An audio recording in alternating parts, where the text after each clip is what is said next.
Sa ngalan ng Ama at ng Anak at ng Espiritu Santo. Amen. Sumainyo ang Panginoon. At sumaiyo rin. Mga kapatid, nasa ika-30 tayo na linggo sa kanimang panahon ng taon B.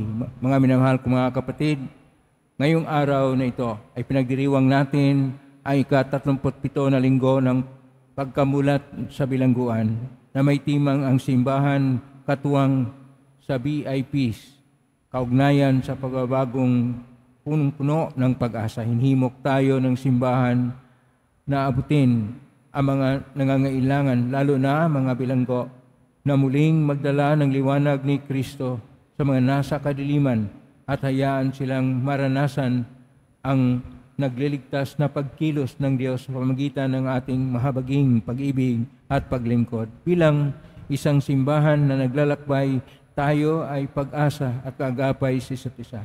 Upang tayo maging marapat gumanap sa banal na pagdiriwang, aminin po natin at pagsisihan ang ating mga kasalanan. Inaamin ko sa makapangyarihang Diyos at sa inyong kapatid na lubha akong nagkasala sa isip, sa salita, sa gawa at sa aking pagkukulang. Kaya sinasamo ko sa mahal na Birhen Maria, sa lahat ng mga anghel at mga banal, at sa inyong kapatid na ako'y panalangin sa Panginoong ating Diyos. Kaawaan tayo makapangyarihang Diyos, patawarin tayo sa ating mga kasalanan, at patnubayan tayo sa buhay na walang hanggan. Amen. Panginoon, kaawaan mo kami. Panginoon, kaawaan mo kami. Kristo, kaawaan mo kami. Kristo, kaawaan mo kami. Panginoon, kaawaan mo kami. Panginoon, kaawaan mo kami.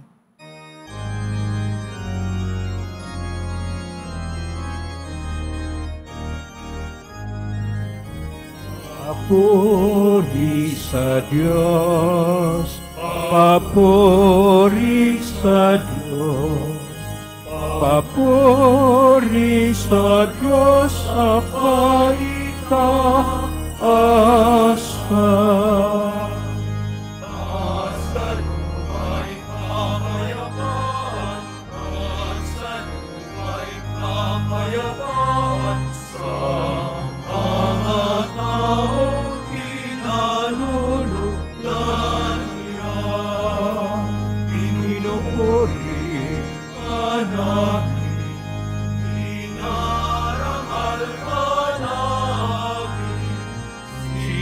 Sama ka namin, ibigay mo ka namin, pinasasalamatan ka namin.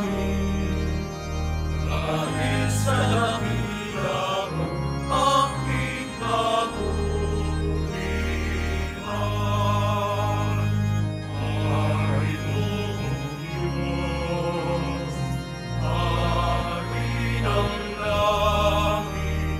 Diyos, Diyos amang makapangyarihan sa lahat, Panginoong Jesucristo, buong dahan, Panginoong Diyos, Kordero ng Diyos, anak ng Ama.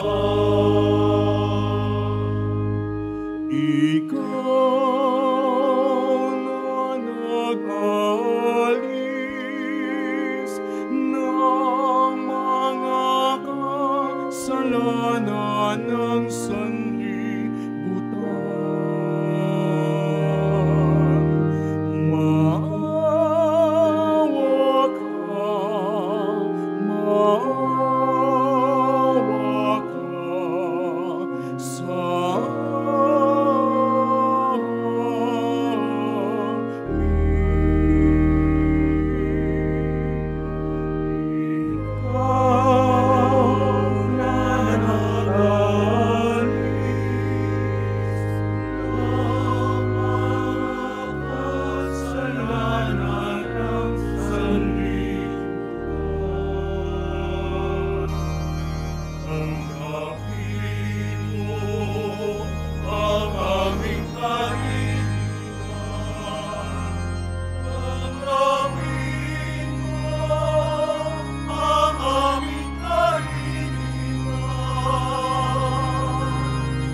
lamang ang banal at ang pag-asa-asa. Ikaw lamang, O Jesucristo, ang Panginoon. Kasama ng Espiritu Santo sa kadahilan ng Diyos Ama.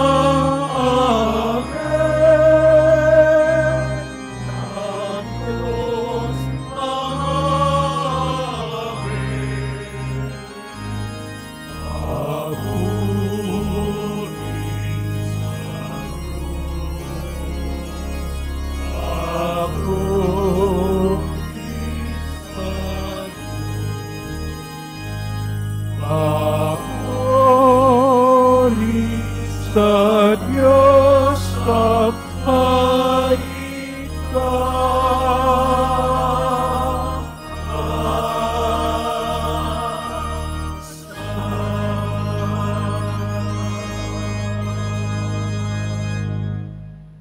Manalangin tayo.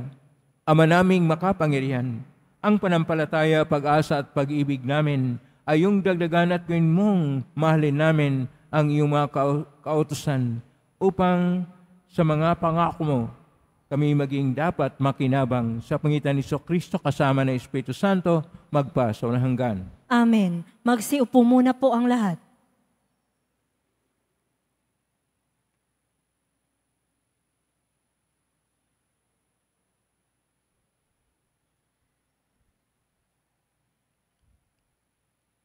Pagbasa mula sa aklat ni Propeta Jeremias. Ito ang sinasabi ng Panginoon, umawit kayo sa kagalakan alang-alang kay Jacob. Ipagbunyi ninyo ang pinakadakilang bansa. Magpuri kayo at inyong ipahayag na iniligtas ng Panginoon ang kanyang bayan, ang mga nalabi sa Israel. Narito, sila'y ibabalik ko mula sa hilaga. Titipunin ko sila mula sa mga sulok ng sanlibutan, kasama ang mga bulag at mga pilay. Ang mga inang may pasusuhin, pati yaong malapit ng mga anak. Sila'y talagang napakarami. Uuwi silang nag-iiyakan habang daan, nananalangin samantalang inaakay ko. Dadalhin ko sila sa mga bukal ng tubig, pararaanin sa maayos na landas upang hindi sila madapa. Pagkat ang Israel ay para kong anak, at si Ephraim ang aking panganay. Ang salita ng Diyos. Salamat sa Diyos. Gawa ng Diyos ay dakila, kaya tayo'y natutuwa. Gawa ng Diyos ay dakila, kaya tayo'y natutuwa. Nang lingapin tayo ng Diyos at sa Siyon ay ibalik, ang nangyaring kasaysayay parang isang panaginip. Lahat tayo ay natuwa. Masasayang nagsiawit. Gawa ng Diyos ay dakila, kaya tayo'y natutuwa. Ang sabi ng mga bansang nagmamasid sa paligid, ang ginawa ng Diyos nila ay dakila, anong rikit. Dakila ngang masasabi, pambihira ang ginawa. Kaya naman kami ngayon, kagalakay, di kawasa. Gawa ng Diyos ay dakila, kaya tayo'y natutuwa. Kung paanong inuulan niyang mga tuyong batis, sa sariling bayan namin, kami poon ay ibalik. Silang mga nagbubukid na nagtanim na may luha, bayaan mo na mag-aning masasaya't natutuwa. Gawa ng Diyos ay dakila, kaya tayo'y natutuwa. Yaong mga nagsipayong dalat binhit na nanangis, ay aawit na may galak, dalay ani pagbalik. Gawa ng Diyos ay dakila, kaya tayo'y natutuwa.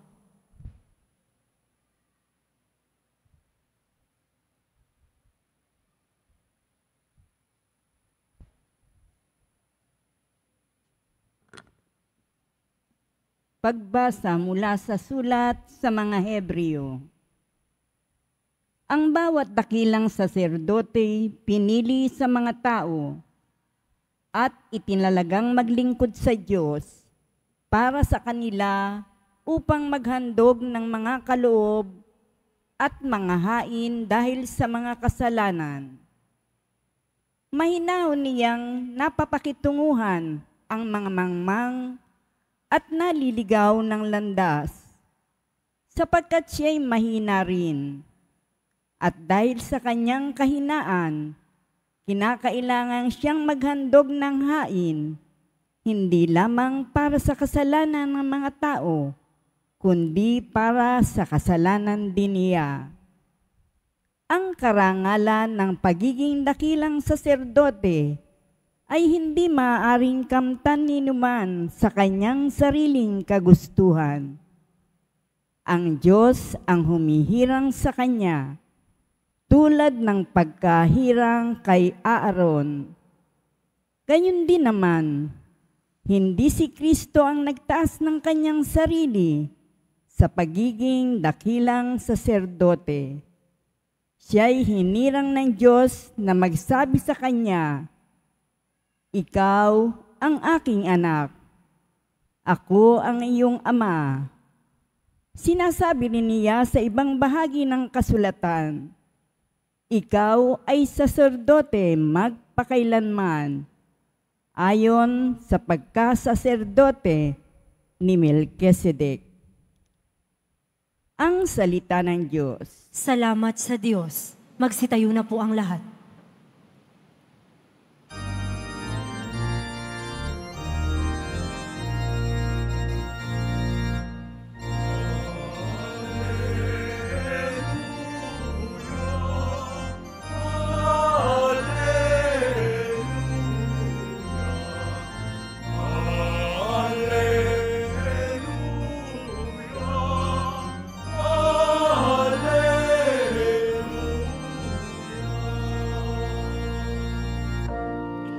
Si Kristo ay nagtagumpay, malupit ang kamatayan,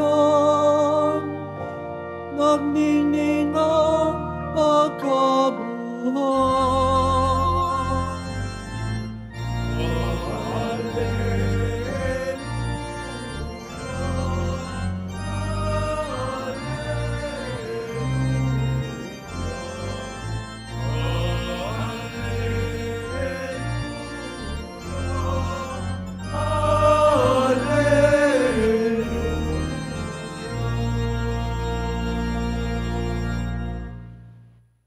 Sumainyo ang Panginoon. At sumaiyo rin. Ang mabuting balita ng Panginoon ayon kay San Marcos. Papuri sa iyo, Panginoon. Noong panahon yon, dumating si Jesus sa Jericho, kasama ang kanyang mga lagad at marami pang tao. Nang umalis na sila roon, may naraanan silang isang bulag na nakaupo sa tabi ng daan na namamalimos. Siya ay si Bartimeo, anak ni Timeo.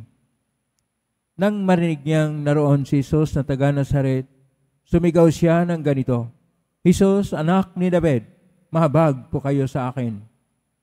Pinagsabihan siya ng mga tao at pinatatahimik, ngunit lalo pa siyang nagsisigaw, "Anak ni David, mahabag po kayo sa akin."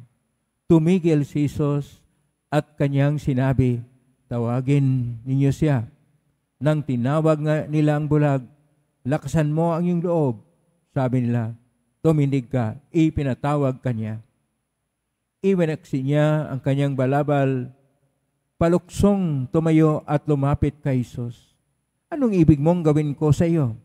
tanong sa kanya ni Jesus. Sumagot ang bulag, "Guro, ibig ko po sanang makakita." Sinabi ni Jesus, "Humayo ka, magaling ka na dahil sa iyong pananalig." noon day nakakita siya at sumunod kay Jesus. Ang mabuting balita ng Panginoon. Pinupuri ka namin, Panginoong Hesukristo. Magsiupo muna po ang lahat. Isang mapagpalang araw po sa inyong lahat. Purihin po natin ang ating pong Hesus Nazareno. Nasa ika-30 na linggo tayo sa karang panahon ng taon B ng ating pagdiriwang. At ngayon ang ating pong tema ay ang pagpapagaling o paghilom. Sa unang pagbasa, ang paghihilom o pagpagaling ay isa aklat ni Propeta Jeremias, Kapitul 31, verso 7 hanggang 9, na ibalik na ang mga nabihag ng mga Israelita sa kanilang bayan at magkaroon na ng tunay na pagkahilom sa kanilang sosyal na kalagayan. Ganon din sa Salmo 125, na ang Diyos, siya yung tagagawa ng dakila na mga himala, kaya kanya pong ibalik ang tao ang kanyang hinirang na bayan. Sa ating pangalawang pagbasa, sa sulat sa mga Hebreo, Kapitulo 5, verso 1 hanggang 6, ang ating Panginoong Jesucristo ay hinirang ng Diyos na siya ay maging dakila na saserdote upang lahat tayo ay mapawi sa ating kasalanan o gagaling tayo dahil tinubos tayo mula sa kasalanan ng ating Panginoong Hesus Nazareno. Sa atin pong Ebanghelyo ngayon ni San Marcos, Kapitulo 10, verso 46 hanggang 52, ang ating Panginoon ay dumating sa Jericho at siya ay papunta sa Jerusalem. At kanya pong tinawag ang ating Panginoon na Hesus, anak ni David, mahabag sa kanya. Ang kanya pong hinihingi, nung tinanong ating Panginoon, ano ang ibig niya? Na siya ay makakita muli. Hindi siya namamalimos ng pera at kayamanan. Siya ay humihingi na siya ay makakita muli. At sinabi ng Panginoon na humayo ka, magaling ka na dahil sa iyong pananalig. Dahil sa pananalig, gumaling si Bartimeo. Kung tayo'y namamalimos sa Panginoon, mamalimos tayo ng pag-ibig at pananalig sa Kanya. At siya'y pagalingin ng ating iba't ibang klaseng pagkabulag. Pagkabulag na may mga nabulag na physical, pero mayroon ding nabulag na emotional at psikolohikal na halos hindi nila makita ang kanilang kapwa at kanilang pamilya na ganun ang pangyayari. Mayroon ring tinatawag na colorblind, psychological blindness pa rin yan.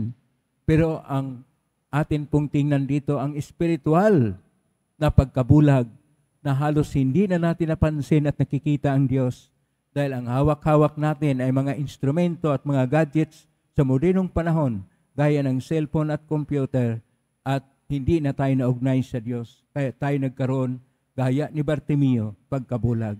Naway, hihingi tayo sa Panginoon na tayo kanyang pagalingin at makakita muli. Ang paghilom o pagaling sa salitang Hebreo ay ripoy. Pero dahil ang atin pong pangalawang pagbasa at ang ating Ebanghelyo ay sa salitang Koinoko na Griego, therapia, na nasali naman sa Latin, sanitatem. At upang tayo ay dapat pong tingnan na ang pagpapagaling ay hindi lang po pagpagaling sa physical. Kuminsan ito'y dapat nating tingnan na ang tao ay katawan at kaluluwa. Ang espiritual na pagpapagaling ng tao ay dapat rin nating pansinin. Sapagkat dapat nating tingnan na ang katawan at ang pag-iisip ay may koneksyon. Kaya kuminsan makita natin may tinatawag na placebo effect ng isang tao na bibigyan ng gamot kahit hindi gamot sa kanyang sakit ay gumaling dahil sa kanyang pananiwala. Ang pananalig ay nakapagpagaling din. Ang kalagayan ng tao ay mayroong iba't ibang mga paraan na mapapagaling dahil sa kanyang pananalig. Ito'y tinatawag na faith healing. Nananalig siya, kaya siya'y gumaling. At paano magkaroon ng kagalingan sa espiritual? Una, magkaroon tayo ng tinatawag na visualisasyon na positibo. Atin pong tingnan ang lahat nasa positibo na paraan at tayo'y gagaling at maugnay sa Diyos. Pangalawa, na magkaroon tayo ng tinatawag na emosyonal na katapatan at pananalig sa Diyos na ang Panginoon ay siyang magpagaling sa atin at magbigay ng lakas at ito'y mangyari dahil sa ating pananalig. Pangatlo, na ang ating pananalig at panampalataya kaisa ng sambayanan na nalig sa Panginoon. Marami pong pupunta dito. Kuminsan grupo pa upang gumaling at gumaling sila dahil sa pananalig sa Panginoon at sa kanilang panalangin na pinag-isa na gagaling sila. Pang-apat, kailangan rin natin ang dasal at ang pagnilay-nilay at tayo ay gagaling kapag tayo naugnay sa Panginoon ng malaliman sa tinatawag na pananalig. At panglima, na tayo ay magkaroon ng tinatawag na holistic na paghilom. Kabuang paghilom kung tayo'y nananalig sa Diyos. Sapagkat ang sakit ng tao, hindi lang sa katawan, sakit din sa espiritual o kaluluwa ng tao. Kaya, pakisabi sa katabi mo, paggalingin ka ng Pong Hesus Nazareno. Paggalingin tayo ng Pong Hesus Nazareno sapagkat mahal tayo ng ating Panginoon. Sinasabi pala ni Mother Teresa, ni Santa Mother Teresa ng Calcutta, ang ating mga sakit, ang ating mga dinaranas na paghihirap, at ang ating mga dalamhati ay isang halik lang ni Kristo sa buhay natin.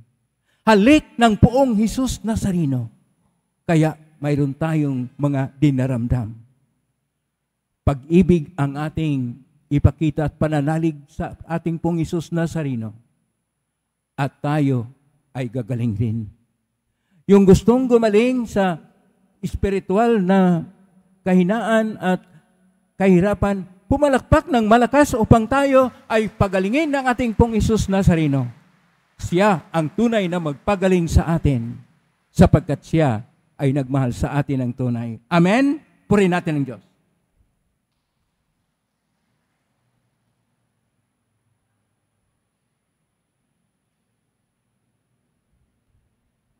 Sumasampalataya ako sa Diyos amang makapangyarihan sa lahat na may gawa ng langit at lupa. Sumasampalataya ko kay Jesucristo, isang anak ng Diyos, Panginoon nating lahat. Nagkatawang tao siya lalang ng Espiritu Santo. Ipinak ni Santa Mariang Berhen, pinagpakasakit ni Poncio Pilato, ipinako sa krus na matay, inilibing, na nausuran ng mga yumao. Nang may 3 araw na buhay maguli, umakyat sa langit, naluluklok sa kanan ng Diyos amang makapangyarihan sa lahat. Doon mo lang paririto at hukom sa buhay at nga matay na tao. Sumasampalataya naman ako sa Diyos Espiritu Santo, sa banal na simbahang katolika, sa kasamahan ng mga banal, sa kapatawaran ng mga kasalanan, sa pagkabuhay ni muli natin na tao at sa buhay na walang hanggan.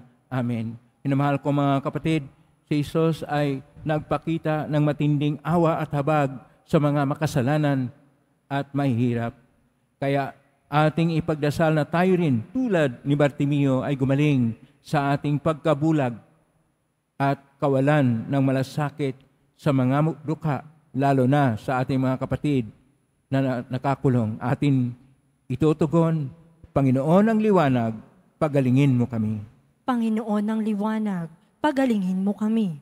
Para sa simbahang laganap sa buong daigdig, gabayan po ninyo si Papa Francisco, ang mga obispo, mga pari, at mga taong inilaan bilang makapangyarihang instrumento ng iyong mapagpalayang pag-ibig.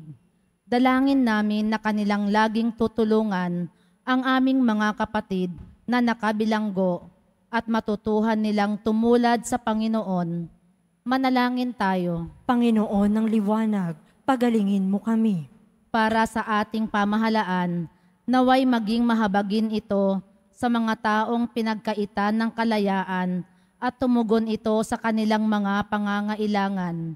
Dalangin naming gumawa sila ng mas mahusay na mga hakbang para sa kapakanan ng mga PDL. Pagpalain po ninyo ang mga otoridad mula sa Bureau of Jail Management, ang Penology, Bureau of Corrections, mga gobernador ng lalawigan, at ang kanilang mga itinalagang tauhan sa mga piitan upang sila ay laging maging mahabagin at maunawain sa pangangasiwa ng mga PDL. Manalangin tayo. Panginoon ng liwanag, pagalingin mo kami. Para sa mga taong pinagkaitan ng kalayaan, ang mga parolado, ang mga pinagkalooban ng pardon o executive clemency, at mga nasa subuklaya o probation, lalo na ang mga nakapiit o naparusahan ng walang pagkakasala sa batas at nagkamali lamang ang Estado. Ikaw man, Panginoon, ay inosente at isinakdal sa bisa ng kasinungalingan. Nabubuhay sila na may mapakaraming mental, emosyonal at pisikal na suliranin. Naway ibuhos mo ang iyong awa upang aliwin sila at pukawin upang magbago ang kanilang buhay bilang kanilang paghahanda para makalaya. Nagdarasal kami para sa pagkakasundo sa kanilang mga pamilya at lipunan. Manalangin tayo. Panginoon ng liwanag, pagalingin mo kami. Para sa mga kulungan na namatay sa loob sa iba't ibang dahilan, idinadalangin namin ang mga kaluluwang ito. Bigyan mo sila ng maawaing paghatol at walang hanggang kapahingahan. Manalangin tayo. Panginoon ng liwanag, pagalingin mo kami.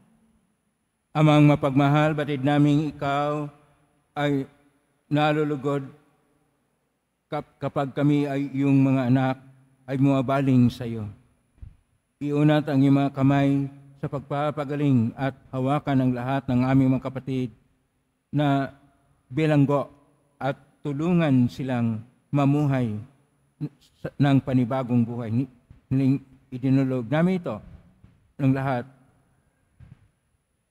ang lahat ng ito sa pamagitan ni Kristo na aming Panginoon. Amen. Magsiupo muna po ang lahat.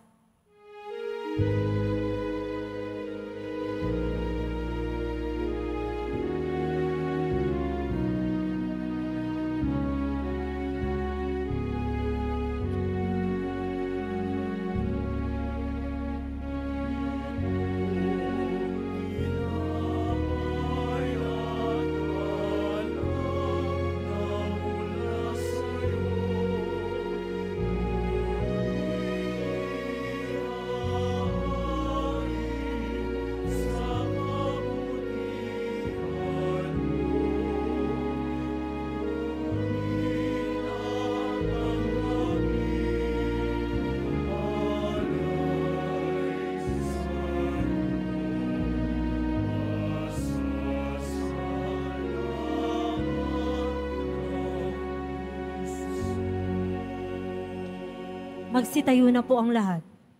Manalangin ko kapatid, upang paghahain natin ay kalugdan ng Diyos amang makapangyarihan. Tanggapin nawa ng Panginoon itong paghahain sa iyong mga kamay, sa kapurihan niya at karangalan, sa ating kapakinabangan at sa buong sambayanan niyang banal.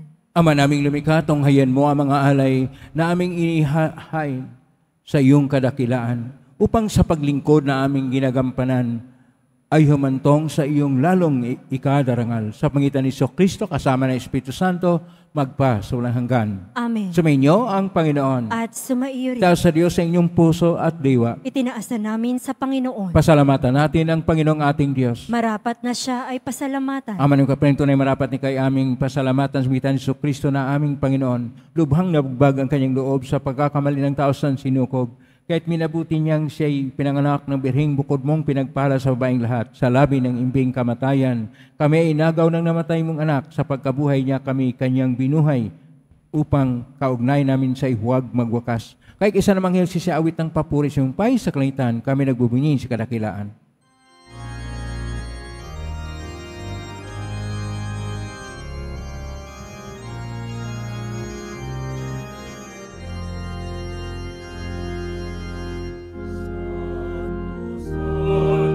Salmo,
Hosana sa kaitaasan. Hosana, Hosana, Hosana sa kaitaasan. Magsiluhod po ang lahat. Ama naming banal, ikaw ang bukal ng tanang kabanalan. Kasmitan ng Espiritong Banal, makaloob nito pang para sa aming maging katawan at dugo ng aming Panginoong Jesucristo. Bago niya pinagtisang ko sang loob na maging handog, hinawakan niya ang tinapay, pinasalamatan kanya, pinaghati-hati niya yon, iniabot sa kanyang malagad at sinabi, tanggapin ninyong lahat ito at kanin. Ito ang aking katawan na ihandog para sa inyo.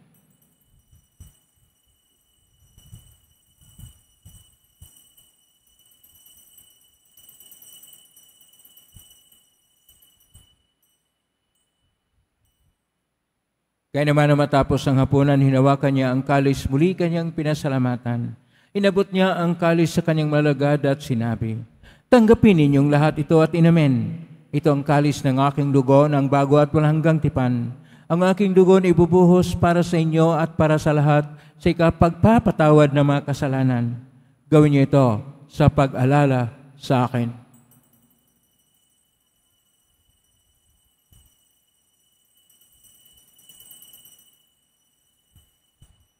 Magsitayo na po ang lahat.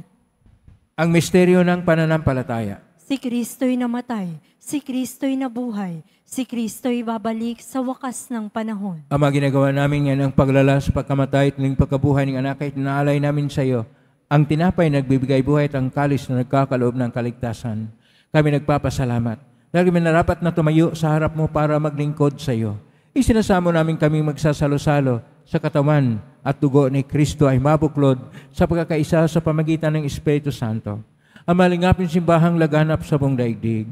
Pususin mo kami sa pag-ibig kaisa ni Francisco na aming Papa at ni Jose na aming Obispo at ng Tanang Kaparian. Alalahanin mo rin, kapatid naming naimlay, may pag-asang sila muling mabuhay, ganin ang lahat ng mga pumanaw. Kawaan mo sila at patuloyin sa iyong kaliwanagan. Kawaan mo nipatin kaming lahat na makasalo siyang buhay na walang wakas, kaisa ng Mala Birhen Maria na ina ng Diyos, ng kabiyak ng puso niyang San Jose, kaisa ng mga apostol, ni San Juan Bautista, ni San Roque, ni San Lorenzo Reyes de Manila, San Pedro Calungsod, at ng lahat ng mga banal na namuhay sa daigdig na ang kalugod-lugod sa iyo, maipagdiwang nawa namin ang pagpupuri si karangal mo sa pangitan ng anak na aming Panginoong Jesucristo.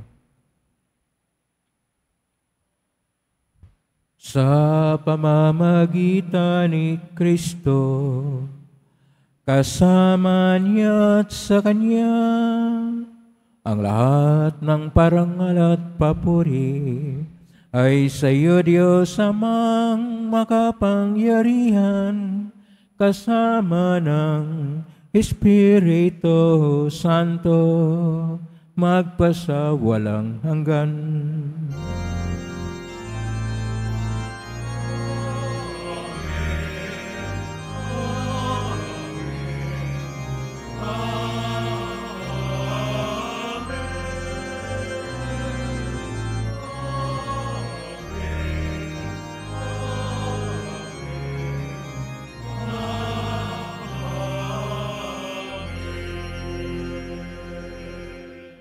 Sa tagubilin ng galing na utos sa turo ni Jesus na Panginoon natin at Diyos, ipahayag natin ng lakas loob.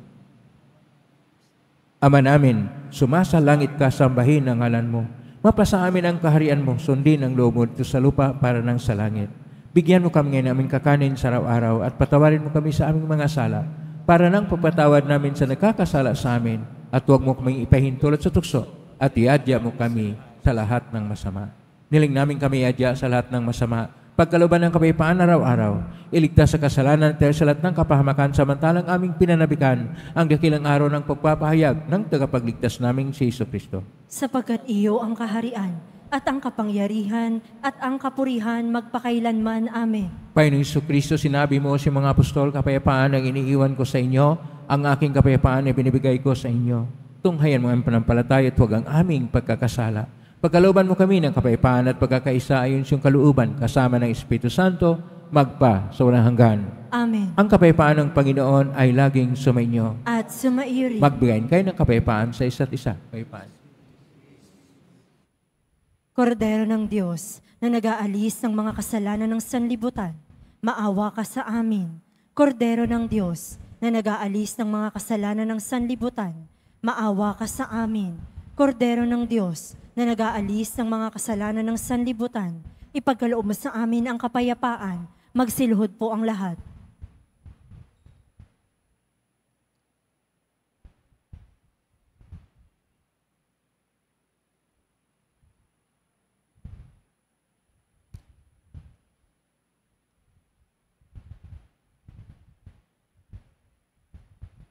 Ito ang kordero ng Diyos. Ito ang nag-aalis na makasalanan ng sanlibutan. Mapalad ang mga inaanyayahan sa piging ng kordero. Panginoon, hindi ako karapat dapat na magpatuloy sa iyo, ngunit sa isang salita mo lamang ay gagaling na ako. Katawan ni Kristo. Amen.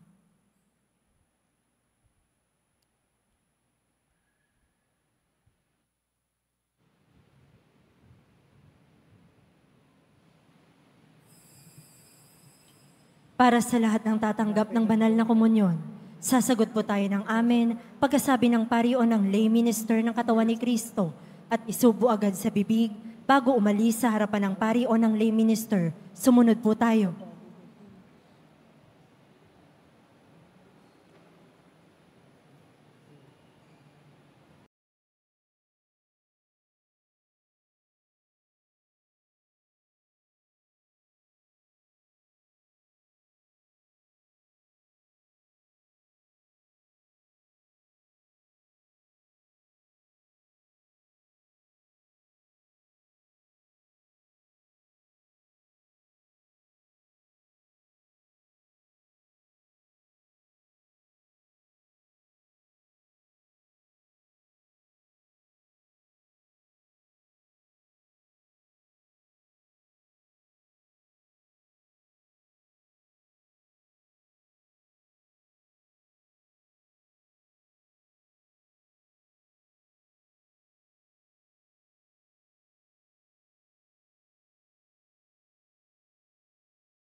Nalangin tayo, Ama naming mapagmahal, maging lubos nawa ang aming pakikinabang sa tinanggap namin sa piging mong banal, upang ang aming ginaganap ng lantaran ay siyang aming makamtang tunay sa pangitan ni Kristo kasama ng Espiritu Santo, magpasawalang hanggan. Amen. Maraming salamat po sa inyong pagdalaw sa tahanan ng ating pong Isus Nazareno. Kayo may narito, kayo naugnay sa iba't ibang social media platform. Ano ko posting sa iba't ibang paraan naway inyong panalangin na dinggay ng pong Isus Nazareno. Salamat po sa lahat ng bigay ng tulong in cash or in kind upang makatulong ang Quiapo Church sa kapwa ng mahirap at nangailangan. Salamat po sa inyong tulong, pagpalain kayo ng Panginoon Diyos. Salamat sa lahat ng naglilingkod ngayon, pagpalain kayo lagi ng pong Isus Nazareno. Plakpakan natin lahat ng mga naglilingkod, lahat ng narito, lahat ng naugnay sa atin, lahat ng tumutulong sa atin na may ang Diyos ay magpapala sa inyo, mabiyang siksik-liglig at nag-umapaw. Ang ating pananalig sa Diyos ay magpapagaling din sa atin kapag lubusan at puspos itong ating pag-ugnay sa Kanya, na tayo'y gagaling din sa mga espiritual na mga kahinaan.